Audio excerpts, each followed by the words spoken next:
Welcome back. Here to talk about some of the U.S. wheat industry issues is Chandler Goule. He is CEO of the National Association of Wheat Growers. So, what are your legislative priorities here as we get into this Congress or this session? There has already been some good movement. There was an immigration bill that went out of the House into the Senate.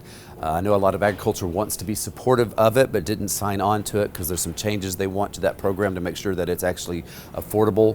So I know they're already working with the Senate to see if we can move that.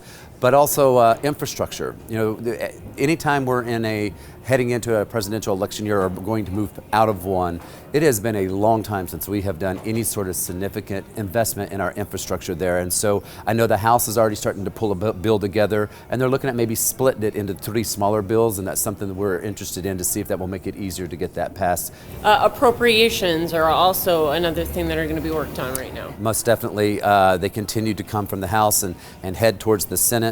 And along with the appropriation bill, the bills that we're going to be looking at with transportation and agriculture, but then we've also going to have legislation to increase the debt ceiling again. So we're actually looking at 2 major fights to make sure we don't look at another government shutdown. Agriculture had big wins on trade here, end of year, USMCA Japan deal to start the year. Yeah, most definitely.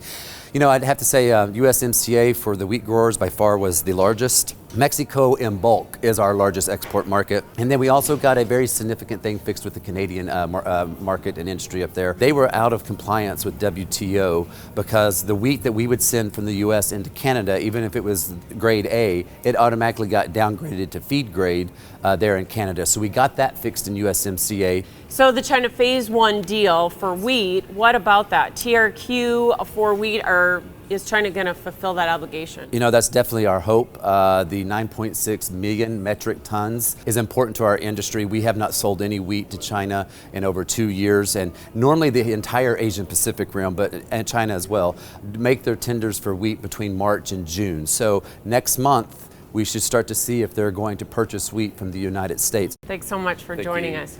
Chandler Goule joining us here, National Association of Wheat Growers CEO.